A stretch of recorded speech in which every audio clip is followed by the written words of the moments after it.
Soy un reportero algo especial. Recorro los lugares y los hechos que han sentado las bases de lo que somos hoy en día.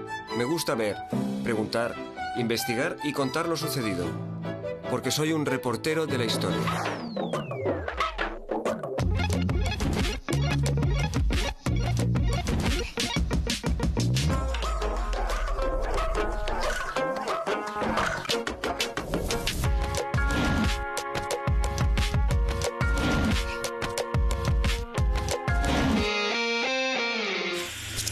Hoy hablamos del fanatismo que llevó a la hoguera a un genio como Miguel Servet y enfrentó a Europa consigo misma en las peores guerras conocidas.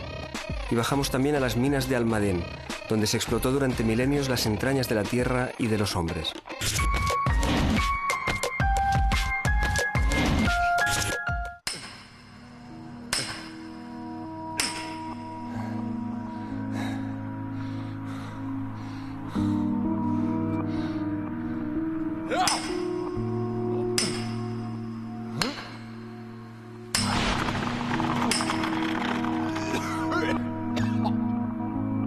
Kilómetros de túneles desiertos. Vapor, oscuridad, silencio. Lo que un día fue una fuente inagotable de riqueza, lleno de vida y actividad, es hoy un mundo subterráneo en extinción. Tras 2000 años de explotación, Almadén ha echado el cierre a sus minas. De las entrañas de este rincón de la Mancha ya no se extraerá más mercurio, pero la huella que han dejado 20 siglos de historia permanecerá intacta para siempre. ¿Desde cuándo existen las minas? ¿Desde cuándo tenemos testimonio del funcionamiento de las minas? Pues las minas desde antes de los romanos. Nos consta que en el siglo II a.C. ya hay planos donde se habla de la región sisaponense y se habla del cinabrio, es decir, desde yo diría unos 350 años antes de Cristo, ya existía la explotación minera en Almadén. Lo que pasa es que era poco importante. Los romanos, en cambio, sí estuvieron, no en esta mina de Almadén, pero sí en otras cercanas, para extraer el cinabrio más puro y poder obtener de él el bermellón. Ese bermellón que está luego en Roma y en Pompeya, era una pintura de alto aprecio en Roma. Pues los árabes también estuvieron aquí, de hecho, Almadén significa en árabe la mina. Ellos tenían otros usos, ellos estaban más interesados en el mercurio o azogue. Azogue es un término árabe que equivale a mercurio, ¿sí?, que en el bermellón, y tanto para usos alquímicos como para usos medicinales. Pero en realidad cuando las minas toman importancia es cuando se descubre en la América colonial la amalgamación de la plata con azogue. Desde mediados del siglo XVI, el destino final de la práctica totalidad del azogue producido en Almadén eran las reales minas de los virreinatos del Perú y Nueva España, la actual México. El largo viaje del azogue se iniciaba con un primer tramo terrestre entre Almadén y Sevilla. Allí se cargaba en barcos de poco calado que bajaban por el Guadalquivir hasta su desembocadura, donde esperaban mercantes y galeones. El viaje era largo y no exento de riesgos, pero no quedaba otra. Sin mercurio no había plata, una plata codiciada por todos, dentro y fuera de nuestras fronteras. ¿Cuál es la relación de la banca alemana con Almadén y con las minas? Bueno, los Fugger, que aquí en España se conocen con el nombre de fúcares, los famosos banqueros, estos prestaron dinero a Carlos I para ser elegido emperador, ¿no? Y entonces, a cambio de eso, a cambio de ese apoyo, Carlos I le cedió territorios de aquí de la Orden de Calatrava en la zona central de España, con Almagro y toda la comarca, digamos, de La Mancha, y además también le cedió el usufructo de las minas de Almadén mediante un sistema de asientos. Entre el año 1525 y 1645 estos Fugger trabajaron las minas de Almadén a cambio de comprometerse a entregar a la corona una cierta cantidad de mercurio para, lógicamente, ser enviado a América, ¿no?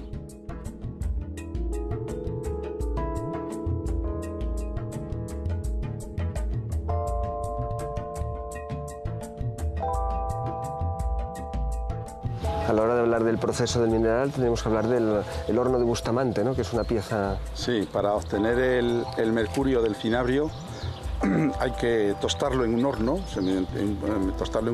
y se desprende entonces el vapor de mercurio que, convenientemente enfriado, se transforma en mercurio líquido. Entonces, a mediados del siglo XVII se trajeron a España unos hornos que se habían descubierto en la mina de Azogue de Huancavelica, en el Virreinato del Perú, y los trajo a España Juan Alonso de Bustamante. Por eso se conocen con el nombre de hornos de Aludeles o hornos Bustamante. Son unos hornos de muy buen rendimiento para la época en que empezaron a funcionar, y de hecho funcionaron durante casi 3 centurias, y pues hasta 1928 nada menos. Y estos hornos se construyeron en Almadén a partir ya de 1644. En Almadén, a la exigencia física propia del trabajo en la mina, había que añadir un peligro mortal: el vapor de mercurio. Entre otros efectos, producía estomatitis y muchos de los mineros perdían la mayor parte de su dentadura. ¿Cómo han sido históricamente las condiciones de trabajo en la mina? ¿Cómo han vivido los mineros aquí en esta explotación? Históricamente, digamos, ha ido mejorando con el paso del tiempo. Los primeros tiempos, estoy hablando de los siglos, por ejemplo, XVI, XVII, XVIII, eran tiempos muy difíciles, porque el problema del mercurio es el vapor de mercurio. Y entonces, en las condiciones en que se explotaba aquí en las minas subterráneas, pues lógicamente había mucho vapor de mercurio en la atmósfera, ¿no? Y que respiraban los mineros, con lo cual se producía esta enfermedad que se conoce como azogamiento, por aquello de azogue. Ese azogamiento producido por el vapor de mercurio es el temblor característico de los mineros de Almadén, que si uno abandona la mina o los hornos a tiempo, pues lógicamente se puede recuperar, pero que en el caso de insistir, podía llegar a ser un envenenamiento y producir la muerte, como es lógico. Psicológicamente, bajar a la mina era duro. Tenemos testimonios un poco de ese tipo de cosas. He hablado con un minero y me ha explicado que la primera vez que bajó se quedó agarrotado en una escalerilla, no podía ni ir para arriba ni para abajo, le cogió un ataque lo que sería un ataque de pánico. Sí, la primera vez que se baja causa una cierta impresión. De todas maneras, históricamente se bajaba muy joven a la mina, y se bajaba seguramente muchas veces incluso con el padre o con algún familiar o con algún amigo de la familia, porque había unos chicos que bajaban a la mina que se llamaban piqueteros, que lo que hacían era llevar las herramientas a los mineros. Así es que había piqueteros de 14 años, 15 años. 16. Estaban habituados desde niños, era una extensión de casa prácticamente, ¿no? Sí, mina. La mina era la vida del pueblo. Almadén es un pueblo minero, y si había 8.000 de la población, entre los mineros y la gente que trabajaba en los hornos, la gente que trabajaba en talleres y en otros empleos y demás, y las familias dependientes de ellos, pues debían ser como el 80% de la población o más. Desde marzo de 2011, y en cumplimiento de una resolución de la Unión Europea, las minas de Almadén han dejado de extraer y comercializar sus recursos naturales. El golpe para el pueblo ha sido duro, pero la voluntad de mirar hacia adelante ha acabado imponiéndose. La creación del Parque Minero de Almadén, en enero de 2008, da prueba de ello. Las minas se cierran físicamente en el 2002, hasta el 2003 se está produciendo mercurio con el mineral que estaba extraído ya en la calle, y entonces en ese momento la empresa nos planteamos qué hacer pues, con este gran legado, ¿no?, de 2000 años de explotación en Almadén. No podía perderse, no podía derruirse, ¿no? Entonces nos planteamos el recuperarlo como un lugar cultural, ¿no?, que no es un lugar turístico, ¿no? El turismo aquí en el parque es un medio, digamos, para mantener pues este patrimonio, ¿no?, de 2000 años, ¿no?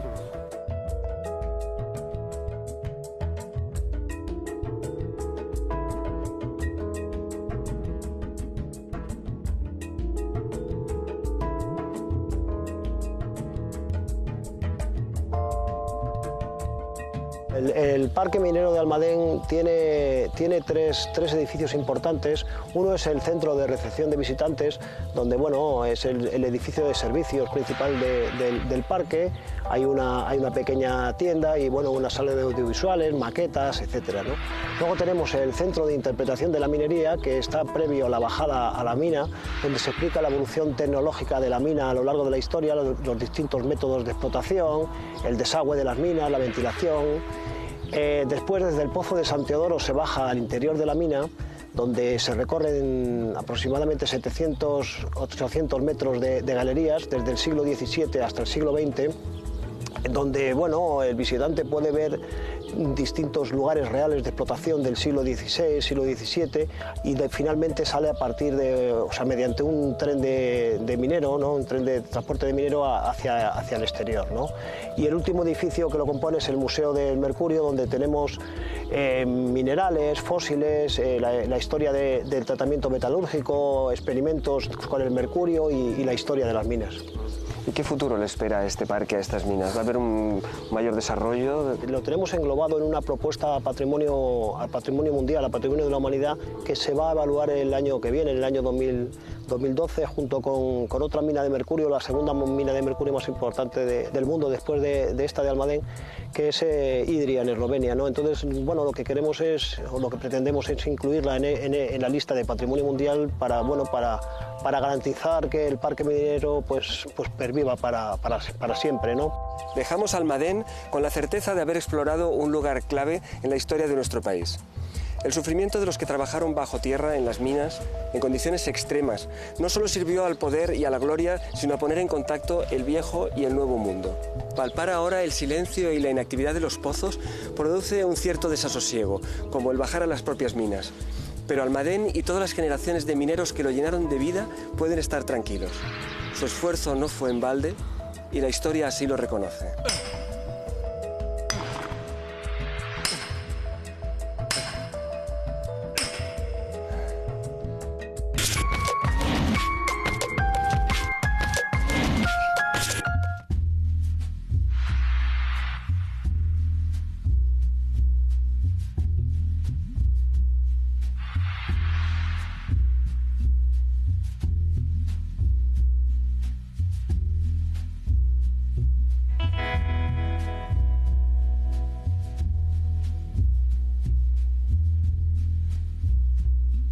Hoy estamos acostumbrados a hablar de la construcción de Europa, pero desde 1914 a 1945 Europa se destruyó.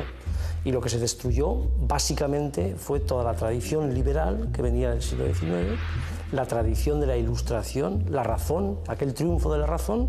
De repente, por la Primera Guerra Mundial, verdadero punto de inflexión de la historia del siglo XX, toda aquella tradición desapareció y Europa se convirtió en un centro de conflictos, de enfrentamientos entre ideologías, razas, naciones, estados, que culminaron en la Segunda Guerra Mundial, y cuando en el 45 acabó la Segunda Guerra Mundial, aquella Europa estaba rota, destruida, como posiblemente no había conocido en la historia.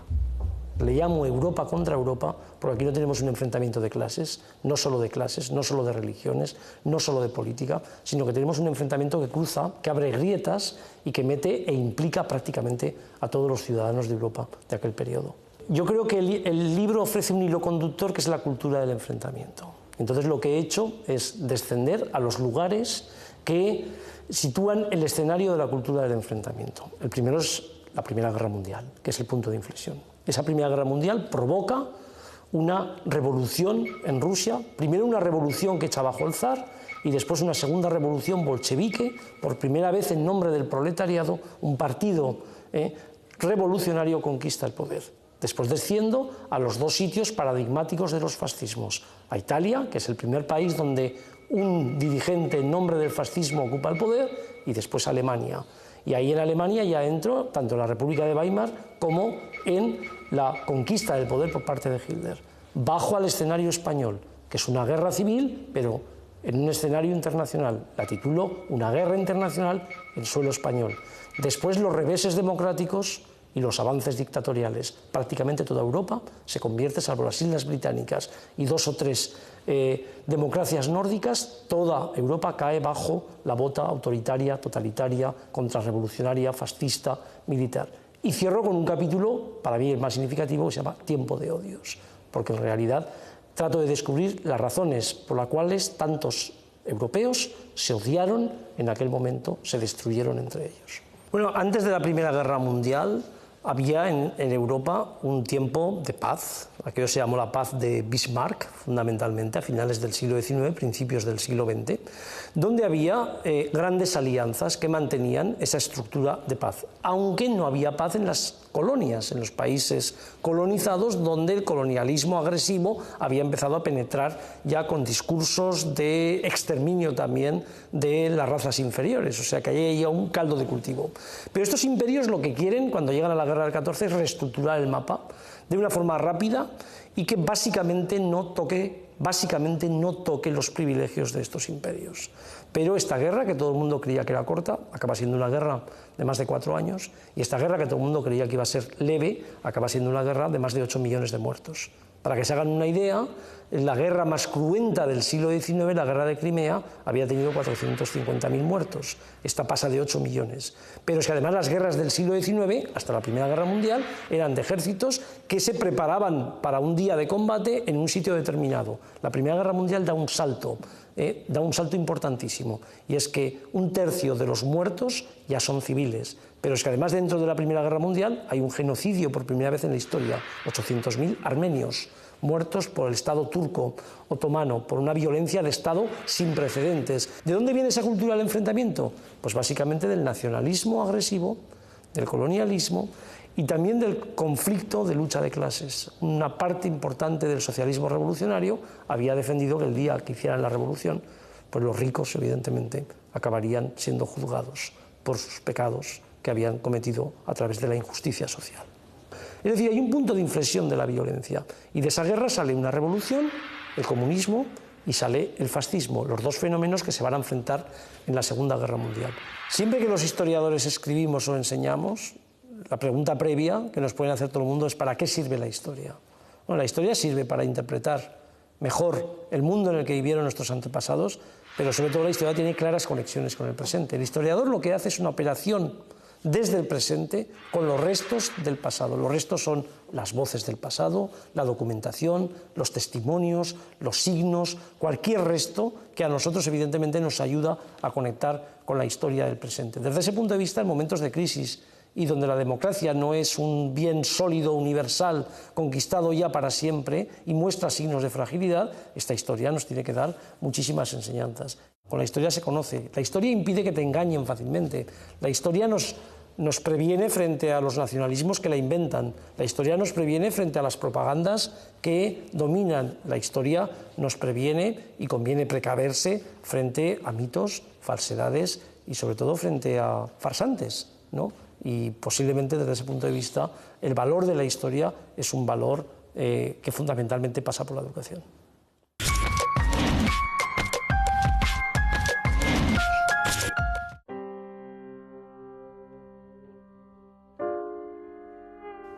Acaban de celebrarse los 500 años del nacimiento de Miguel Servet, sin que la efeméride haya recibido la atención que merece un personaje de su talla.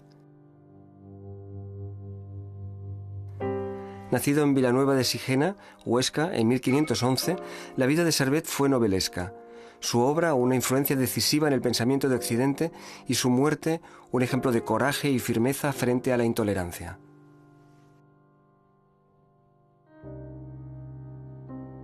Sí, el hombre renacentista se caracterizaba por cultivar diferentes saberes, diferentes ciencias, porque todo ello le permitía obtener un conocimiento del medio. En el caso de Servet ya no solo un conocimiento del medio, sino un conocimiento de Dios. No debemos olvidar que Servet fue esencialmente teólogo, y en este sentido cultivó pues desde la teología, por supuesto, la medicina, la geografía, las matemáticas, la astrología, astronomía, que en esa época iban de la mano. Fue filólogo, fue editor de libros, y en este sentido sí que podemos decir que es el prototipo del humanista. Las inquietudes de Servet van siempre ligadas a la búsqueda del conocimiento de Dios, influenciado sin duda por el entorno en que creció. Su padre fue el notario del monasterio de Sigena, y es en este entorno culto y de gran religiosidad en el que pasó sus primeros años.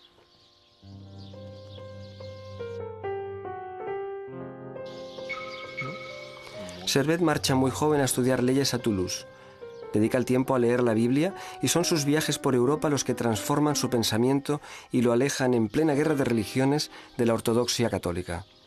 Su distanciamiento del pensamiento católico culmina con la publicación en 1531, con tan solo 20 años, de la obra De Trinitatis Erroribus.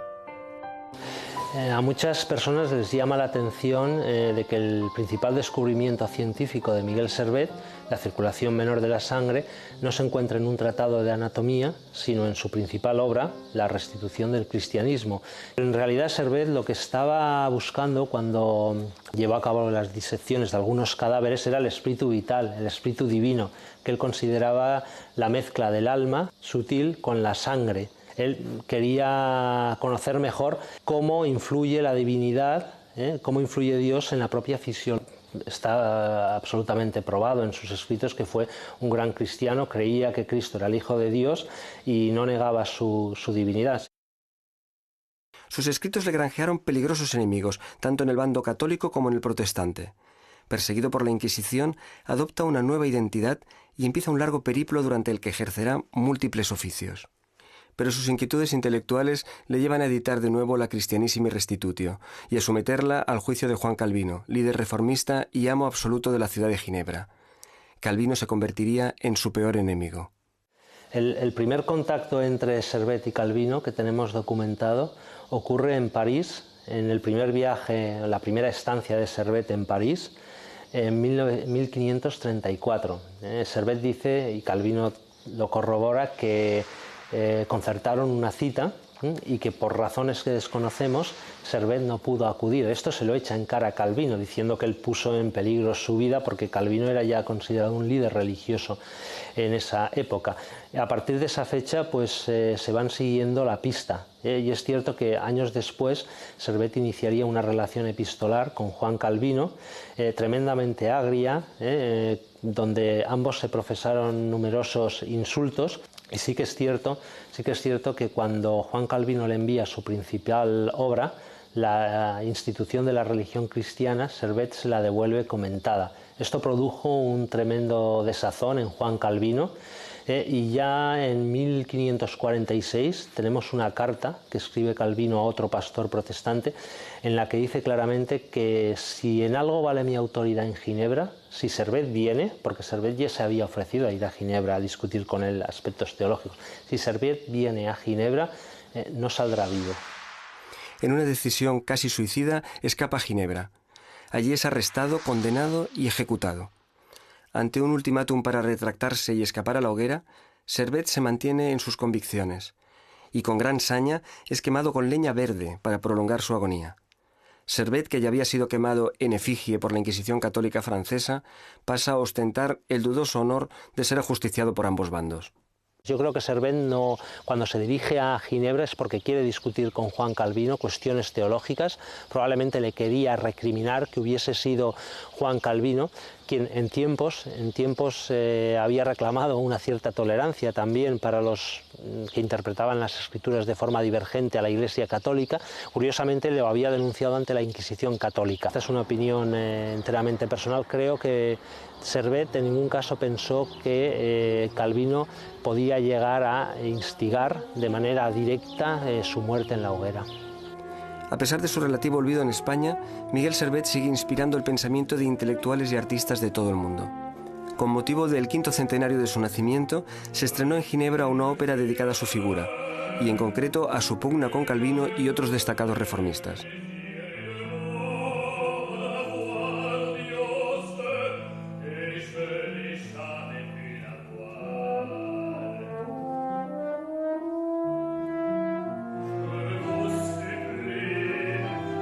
It is a grand opera in 3 acts. It's for 4 principal male soloists who are played, the characters are Michel Servet, Jean Calvin, Sebastian Castiglione, and Guillaume Farel, who is another one of the reformers.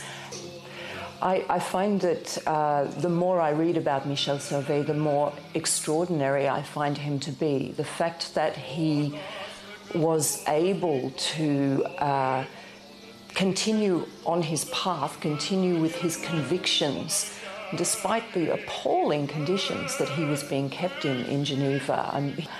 I think in particular his death is a remarkable thing, and the fact that so many people were moved by how he died, and that I think echoes come out of that act that even resonate to our day now. It's like a kind of ripple effect, a stone thrown into a pond, and these ripples are still going on, expanding even now.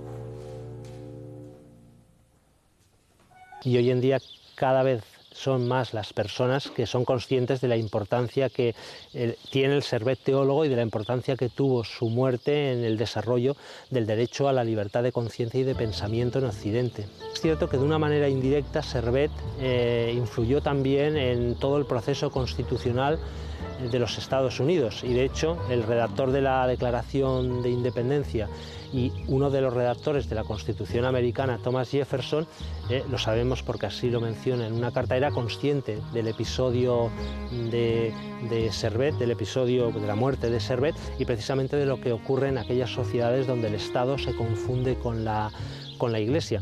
Pero sobre todo para las nuevas generaciones, Servet nos traslada y nos apunta hacia un mensaje de que vale la pena defender las propias ideas cuando en conciencia uno considera que es justo, y que realmente la sociedad civil tiene que estar siempre vigilante ante los poderes públicos.